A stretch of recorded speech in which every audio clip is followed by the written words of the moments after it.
చాలామంది ఆడవాళ్ళకైతే కుంకుమ ఏ వేలితో పెట్టుకోవాలో తెలియదండి.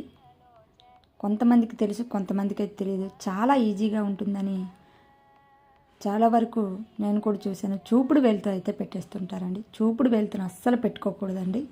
ఉంగరపు వేలు కానీ లేదా మధ్య వేలుతో కానీ మనం కుంకాన్ని అనేది ధరించాలి. బయట వాళ్ళు ఎవరైనా మన ఇంటికి వస్తే ముత్తైదువులు బొటన వేలుతో పెట్టాలండి వాళ్ళకి. ఇదండి ఈ వీడియో అయితే.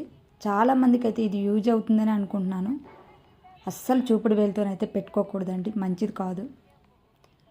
మధ్య వేలుతో కానీ ఉంగరం వేలుతో కానీ పెట్టుకోండి. నాకు తెలిసిన విషయాన్ని మీతో షేర్ చేసుకున్నాను. ఈ వీడియో మీకు నచ్చితే లైక్ చేయండి, షేర్ చేయండి. మన ఛానల్ ఎవరైనా సబ్స్క్రైబ్ చేయకపోతే సబ్స్క్రైబ్ చేయండి. మరొక మంచి వీడియోస్తో మళ్ళీ కలుస్తాను.